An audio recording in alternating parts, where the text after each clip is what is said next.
আজ আর রাজনীতি না, আজ আমাদের একটা জ্বলন্ত সমস্যার প্র্যাকটিক্যাল সমাধান নিয়ে আলাপ করব। আমি প্রফেসর ইউনূসের সরকারকে এরকম প্র্যাকটিক্যাল সলিউশন করার জন্য উদ্বুদ্ধ করি, আর সরকার চাইলে আমি আমার পূর্ণ সামর্থ্য দিয়ে সাহায্য করি। একটা দুইটা জায়গায় না, অসংখ্য জায়গায় পরামর্শ দিয়ে, ইনসাইট দিয়ে কাজ করছি, কিছু সাজেশন প্রকাশ্যেই দিছি, কিছু ব্যক্তিগতভাবে এর মধ্যে অনেক কিছু ইমপ্লিমেন্ট করা হয়েছে। জনগণ তার ভিজিবল ইম্প্যাক্ট দেখতে পাইছে।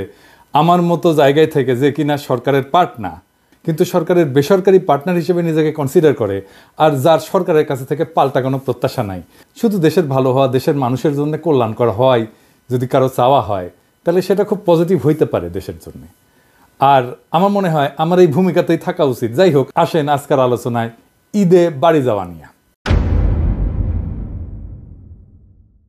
ঈদে বাড়ি যাওয়াটা আমাদের জাতীয় জীবনের একটা অতি আনন্দময় মুহূর্ত, কিন্তু সে আনন্দ আমাদের বিষাদে পরিণত হয় যাত্রার আয়োজন করতে গিয়া। পাওয়া যায় না টিকিট, পাওয়া গেলে উচ্চ মূল্য, হাইওয়ে হয়ে ওঠে মৃত্যুপুরী। ঈদে বাড়ি যাওয়াটা একটা কমপ্লিট মেস হয়ে যায়। এইটাকে আমরা কিভাবে একটা সুপরিকল্পনা করে আনন্দময় এবং নিরাপদ করে তুলতে পারি, সেটা নিয়ে আমরা আজকে দেখাই দেবো, একদম প্র্যাকটিক্যাল সলিউশন দিয়া, একটা সেক্টরে, রেল দিয়া।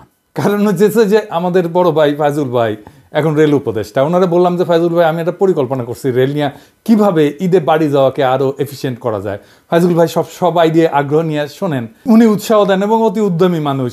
উনি সন্দ্বীপে ছিলেন আজকে, তো বললেন যে রেলের ডিজি আপনার সাথে এটা নিয়ে আলাপ করবে। ডিজির সাথে আলাপ হয়েছে, ডিজিও খুব উৎসাহী এবং উদ্যমী লোক, খুবই আগ্রহের সাথে শুনলেন। এই এপিসোড প্রচার হওয়ার আগেই তিনি কাজ শুরু করে দিবেন, কারণ পুরো পরিকল্পনাটা উনি খুব পছন্দ করছেন।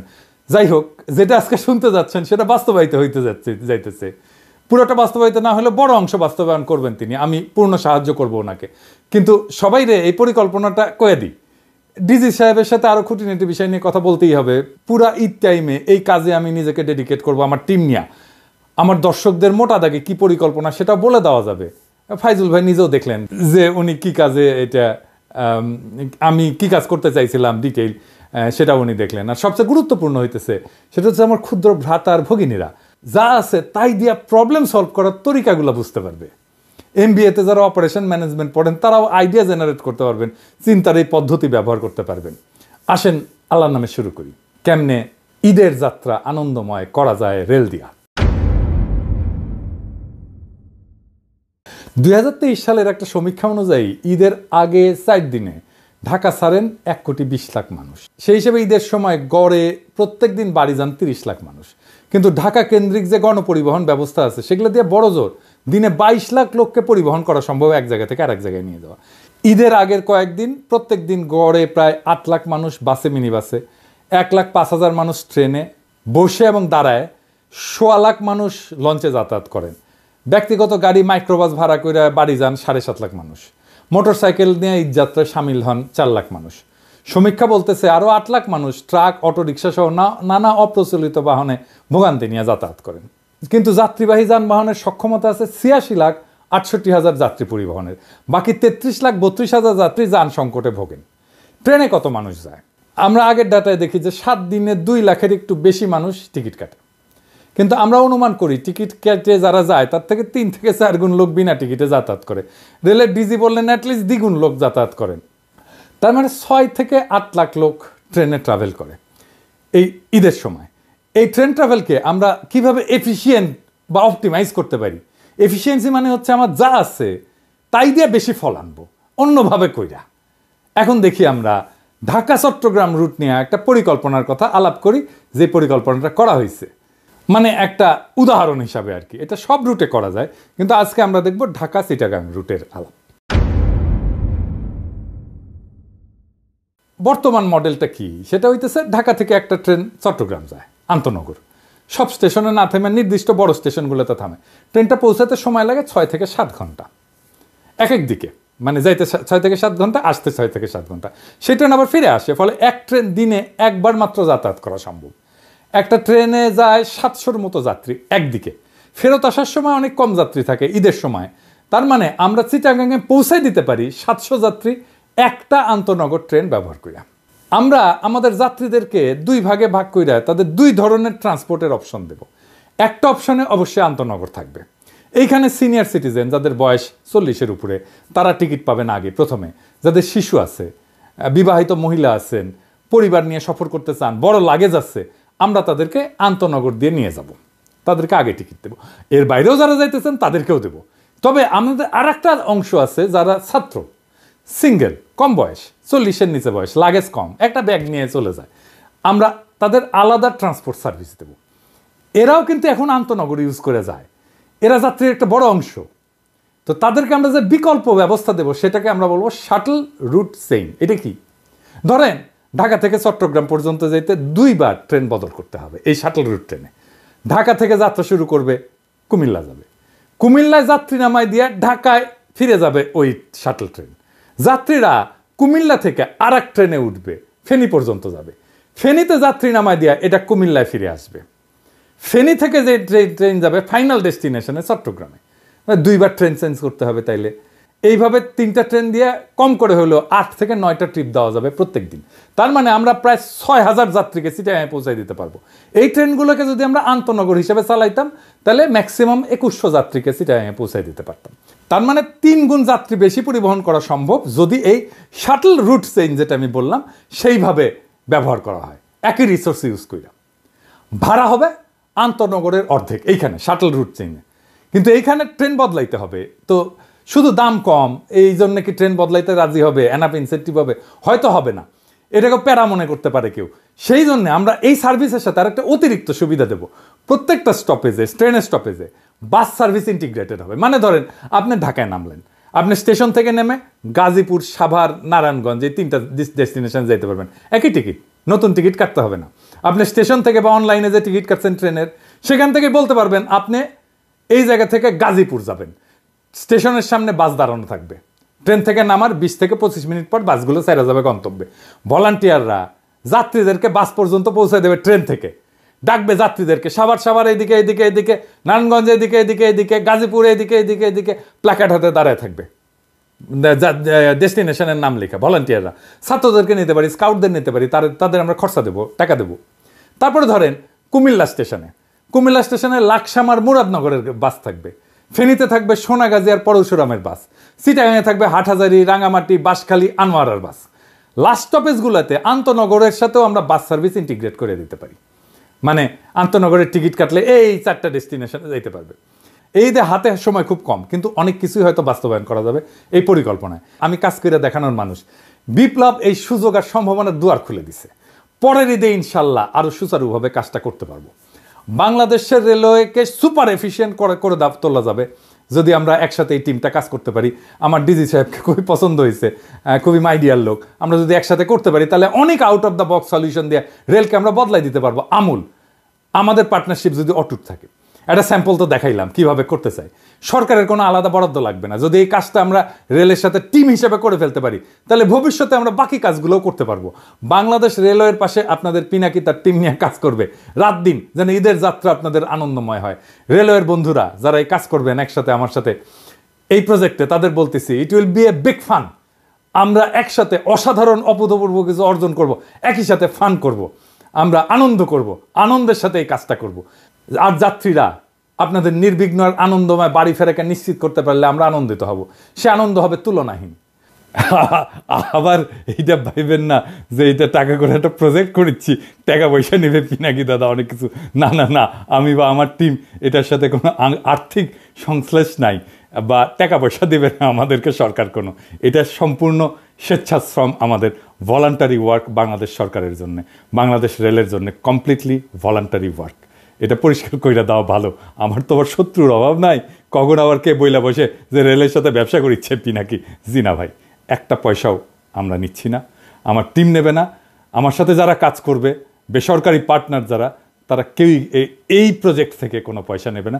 বা বাংলাদেশ সরকারের সাথে যত কাজই আমরা করি না কেন, কোনোটার সাথেই আমাদের কোনো আর্থিক সংশ্লেষ নেই। আমরা কোথাও থেকে কোনো টাকা পয়সাও নেই না, চাইবও না, দিলেও আমরা নেব না। দেওয়ার আমার টাকা পয়সার দরকার নাই, দরকার দেশকে সাহায্য করা। শুধু এইটুকু, এটা বলে দেওয়ার দরকার ছিল, সেজন্যই বললাম। অন্য মন্ত্রণালয়কে বলি, আপনাদের ভিজিবল কিছু অর্জন দেখাইতে হবে যা মানুষের জীবনকে স্পর্শ করবে। ঠিক যেভাবে মানুষ কম দামে খাদ্যপণ্য পাচ্ছে, এটা আপনাদের দেখাই নাই। কত অল্প টাকায় কত পণ্য, খাদ্যপণ্য আপনারা কিনতে পারেন, এইটা সাহেব দেখান একে একে। এটা কয় টাকা আসবে? 15 টাকা। তাহলে আড়াই কেজি কপি নিলাম আমি 15 টাকা। আচ্ছা, আপনি হাফ কেজি বাগুন দেন। 15 টাকার নিলাম হচ্ছে যে হাফ কেজি বেগুন। আচ্ছা, এটা কত আসবে? 20 টাকা কেজি দেন, 1 কেজি দেন। টমেটো কত করে দেবেন? 2 কেজি 15 টাকা। কত টাকা কেজি বললেন? 15 টাকা কেজি। আমাকে 1 কেজি দেন, হাফ কেজি না, আরেকটা কেজি 60 টাকা। আচ্ছা, আমাকে 1 পোয়া দেন তো।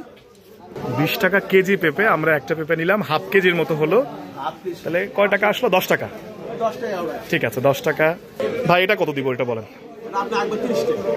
ঠিক আছে, আমরা 130 টাকার মধ্যে আমরা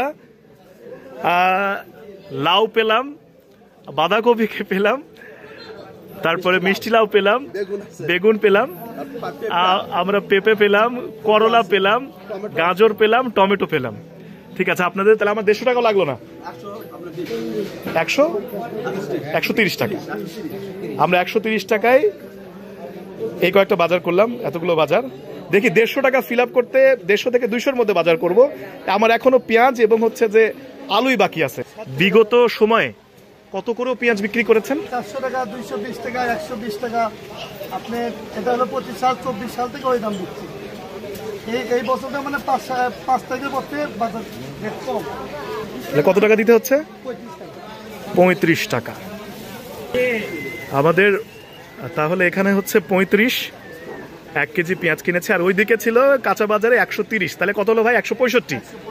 165। তাহলে এখনো কাঁচা মরিচ আর আলু বাকি আছে। কত করে কেজি যাচ্ছে ভাই? কেজি 40। ঠিক আছে, আমি যেহেতু কাঁচামরিচ নষ্ট হয়ে যায়, আমাকে 1 পোয়া দেন। 1 পোয়া কত আসতেছে ভাই? 10 টাকা। ওইদিকে 165 আর এইদিকে হলো 10 টাকা, 175 টাকা। আলু এটা কত? এটা আপনার 20 টাকা কেজি, 100 টাকা পাল্লা। 100 টাকা পাল্লা, মানে 5 কেজি 100 টাকা। আর 20 টাকা হচ্ছে কেজি। আচ্ছা, আর এই যে আমাদের বগুড়ার, এটাকে আমরা বলছি ফাটা পাকড়ি আলু। এই পাকড়ি আলু কত ভাই? 120 টাকা, 24 টাকা। 24 টাকা কেজি। 24 টাকা। ওইদিকে তাহলে 175 আর 24। আমার বাজার শেষ। আমার মোট হিসেবে দাঁড়ালো 199 টাকা, তাই না ভাই? 199 টাকায় আমি কাঁচা তরকারি, পেঁয়াজ, লাউ, কাঁচামরিচ এবং শেষে হচ্ছে যে আমি ফাটা পাকড়ি আলু নিলাম। আমার এখনো 1 টাকা বাকি থাকে। আসসালামু আলাইকুম, কেমন আছেন? আপনি মনে হয় কাঁচা বাজার করলেন? হ্যাঁ, পেঁয়াজ নিলাম। আচ্ছা, কিরকম দেখছেন বাজার দর কিরকম দেখছেন? বাজার মোটামুটি কম, ভালো। এইবার অনেক কম। আচ্ছা, গত বছরে এই টাইমে তো 80-90 টাকা খাইছি। আচ্ছা, আর এখন আমরা 30-35 টাকা হলে সর্বোচ্চ ভালো। 100 টাকা দিয়ে 3 কেজি পাওয়া যাচ্ছে। 20-40 টাকা দিয়ে 1 কেজি পাওয়া যায় তো শেষ সময়। তাহলে এখন বোঝেন। আপনাকে অসংখ্য ধন্যবাদ। ওয়ালাইকুম আসসালাম। আমার রাজাবাজারের সভাপতি হিসেবে অনুমতি যেটা, সেটা এবছর সাধারণ জনগণ যেটা ক্রয় করতে পারছে, সেটা বিগত 10 বছরেও এত বাজারটা এত কম যায়নি। ধরেন যে এখন টমেটো 5 টাকা কেজি, আলু 20-22 টাকা কেজি, বাগুন 20 থেকে 30 টাকা কেজি। এরকমভাবে প্রতিটা দ্রব্যমূল্য বিগত 10 বছরের চেয়ে এবছর আমরা কম, এবং সাধারণ জনগণও বর্তমান যে সরকার আছে 36শে জুলাই বিপ্লবের যে পরবর্তী যে সরকার, তার উপর সবাই মোটামুটি সন্তুষ্ট। বিশেষ করে দ্রব্যমূল্য কমার কারণে সবাই সন্তুষ্ট এই সরকারের। এবছর যেটা হচ্ছে সেটা হচ্ছে যে পেঁয়াজের এবার বাংলাদেশে প্রচুর পরিমাণে ফলন হয়েছে 1 নম্বর, এবং সিন্ডিকেটটা নাই, যার কারণে পেঁয়াজের দামও কম। এবং আশা করতেছি এবার বাজার অতীতে কয়েক বছরের চেয়ে এবার অনেক কম। এখন বর্তমান বাজার 22 থেকে 23 টাকা বাজার যাচ্ছে পেঁয়াজের বাজার, যেটা বিগত 2010 বছরেও এই সময় এই বাজারটা যায়নি। এটা শুধু বিগত কয়েকদিনের নয়, বিগত কয়েক বছরের তুলনায় এবার অনেক ভালো এবং খুব স্বস্তিমূলক একটা বাজারের পরিস্থিতি, খুব স্বস্তি। আমরা অল্প টাকায় অনেক ভালো বাজার করতে পারছি। আপনার বাজার কিরকম মনে হচ্ছে এবার গতবারের তুলনায়? আপনার তো যথেষ্ট বয়স হয়েছে আপনার, আপনি আমাদের চেয়ে অনেক সিনিয়র মানুষ।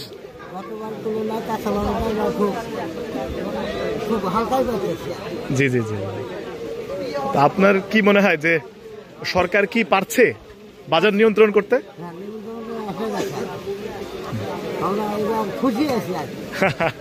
দেখলেন তো খাদ্যপণ্যের বাজার, এইটা মানুষ ফিল করে। এবার ব্যবসায়ীরা বলেন, আপনারা কি এখন এলসি খুলতে পারতেছেন? ডলার নাই এই কথা বলে হাসিনার আমলের মতো ব্যাংকে ফিরাই দিচ্ছে, আপনাকে দিচ্ছে না। কি ভয়াবহ অবস্থা পড়ছিলেন না হাসিনার আমলে? মাত্র 7 মাসে এই অর্জন সম্ভব হয়েছে। এই জন্য তো অর্থ মন্ত্রণালয়কে ধন্যবাদ দিতে হবে, অর্থ উপদেষ্টাকে ধন্যবাদ দিতে হবে, তাই না? সম্ভব, সবকিছু সম্ভব যদি ইচ্ছা থাকে, পরিকল্পনায় যদি থাকে মানুষের কথা, আর কাজে যদি থাকে নিষ্ঠা, তাহলে যে কোনো দুর্বিষহ পরিস্থিতিকেও রূপ দেওয়া যায় স্বস্তির যাত্রায়। ঈদে বাড়ি ফেরা আমাদের জীবনের সবচেয়ে আবেগী মুহূর্তগুলোর একটা। এই আবেগের যাত্রা যেন আর মৃত্যুর শঙ্কা না হয়, হতাশার যেন যাত্রা না হয়, আর যেন না হয় টিকেটের হতাশা। এই লক্ষ্যেই আজকের আমাদের প্রয়াস। আমরা দেখলাম কিভাবে সীমিত রিসোর্স দিয়েও অসংখ্য মানুষের যাত্রা সহজ, সাশ্রয়ী আর নিরাপদ করা সম্ভব। শুধু আন্তনগর ট্রেন না, শাটল রুট চেইন এই নামের যে নতুন সম্ভাবনার দ্বার আজকে উন্মোচিত হইল, যেখানে গতি, স্বস্তি আর সংযুক্তি মিলেমিশে এক নতুন ট্রান্সপোর্ট মডেল গড়ে উঠতে পারে। এটা কেবল একটা পরিকল্পনা না, এটা হচ্ছে এক ধরনের নাগরিক দায়িত্ববোধের বাস্তব অনুশীলন। সরকার, রেল কর্তৃপক্ষ এবং জনগণের অংশগ্রহণের মাধ্যমে এটা হয়ে উঠতে পারে এক যুগান্তকারী উদাহরণ, যেখানে উন্নয়ন হবে সবার হাত ধরে, আর আনন্দ ছড়ায় যাবে শহর থেকে গ্রামে, স্টেশন থেকে বাড়ির দোরগোড়ায়। আমরা আশাবাদী, আমরা প্রস্তুত। এখন প্রয়োজন একটুখানি সাহস, একটুখানি সমন্বয়, আর বাকিটা হয়ে যাবে ইতিহাস। চলেন এই ঈদে বদলাই দৃশ্যপট, বদলাই যাত্রার গল্প, বদলাই বাংলাদেশের রেলওয়ের ভবিষ্যৎ। এই গল্প বদলের শুরু সেই জুলাইয়ে, সেই মাহেন্দ্রক্ষণে জাতি যখন এক প্রাণ হয়ে জেগে উঠছিল। সেই জুলাইয়ের প্রেরণায় আমরা দেশকে নক্ষত্রের দিকে উড়ায় নিয়ে যাব একসাথে। ইনকিলাব জিন্দাবাদ।